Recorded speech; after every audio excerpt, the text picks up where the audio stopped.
প্রথম প্রশ্নটি মহিলাদের থেকে, দ্বিতীয়টা এখানে, তৃতীয়টা দূরে। হ্যাঁ বোন, হ্যাঁ বোন। হাই, আমার নাম সারা। আমি পড়াশোনা শেষ করছি, আমেরিকা থেকে স্নাতক করেছি আর এখানে বাস করছি। আর আপনি বললেন যে যিশু কখনোই নিজেকে ঈশ্বর দাবি করেননি। বাইবেল মতে রেভুলেশন অধ্যায় 1-এ বলেছেন, পুরো অধ্যায়টা পড়ছি না কারণ অনেক সময়ের দরকার, কিন্তু যিশু বলেছেন, আর তিনি বলেছেন, ভয় করো না, আমি প্রথম আর শেষ, আমি জীবন্ত একজন, আমি মৃত ছিলাম আর দেখো এখন জীবিত সর্বসময়ের জন্য, আমি জীবন মৃত্যু চাবি নিয়ে এসেছি। তিনি আরও বললেন, আমি আলফা এবং ওমেগা, যে আছে, যে ছিল, যার আছে সর্বশক্তি। এগুলো ঈশ্বরের নাম, ওল্ড এবং নিউ টেস্টামেন্টে আছে। আর আমি দেখেছি বলা হচ্ছে যিশু ঈশ্বরের ঔরসজাত পুত্র নয়, আধ্যাত্মিকভাবে ঈশ্বরের পুত্র। বোন প্রশ্ন করলেন, উদ্ধৃতি দিলেন রেভেলেশন অধ্যায় 1, অনুচ্ছেদটা বলেননি। প্রথম 20টি অনুচ্ছেদ নিয়ে আপনি বলছেন।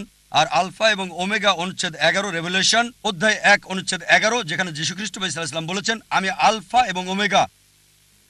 তাই আপনি বললেন যীশুখ্রিস্ট ভাই সাল্লাল্লাহু আলাইহি সাল্লাম বলেছেন, আমি আলফা এবং ওমেগা, আমি প্রথম এবং আমি শেষ।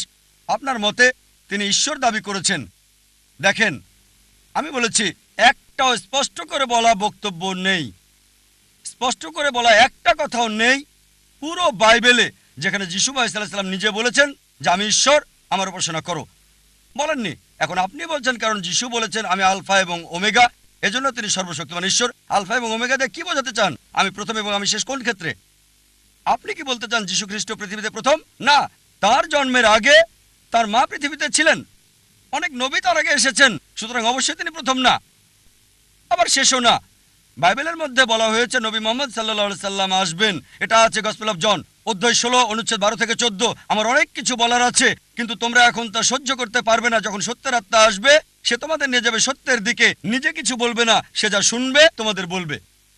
সে আমাকে সম্মানিত করবে, তোমাদের আসার পথ দেখাবে। নবী মুহাম্মদ সাল্লাল্লাহু আলাইহি সাল্লাম সম্পর্কে বলা হয়েছে। তাহলে কি বোঝানো হয়েছে আলফা এবং ওমেগা দিয়ে? এটা প্রথম এবং শেষ বোঝায়নি আক্ষরিকভাবে, কারণ অনেক মানুষই তার আগে এসেছিল এবং অনেক মানুষই তারপরে এসেছিল। ঈশ্বরের বিধান মতে এটা দিয়ে কি বোঝানো হয়েছে? নবীগণ যাই বলেন ঈশ্বরের বিধান মতে সে প্রথম এবং শেষ। মুসা আলাইহিস সালামের সময়ে তিনি ছিলেন আলফা এবং ওমেগা। ঈশ্বরের বিধান এটাই ছিল নিয়ম, তিনি যা শিক্ষা দিতেন মানতে হতো।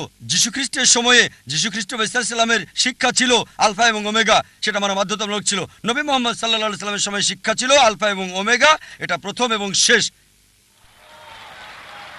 এর মানে এই নয় তিনি ঈশ্বর দাবি করেছেন। এজন্য আমি বলেছি একটা স্পষ্ট কথাও নেই। যদি লিটারালি বলেন তিনি প্রথম এবং শেষ, আর যদি বাইবেল পড়েন বাইবেল এটা মানে না। অনেক মানুষের যীশুখ্রিস্ট সাল্লামের আগে এসেছিল, তার জন্ম হয়েছিল মায়ের পেটে, আর অনেক মানুষই তার পরে এসেছিল। এজন্য বোন আমি বলেছি স্পষ্ট করে বলা একটা কথা।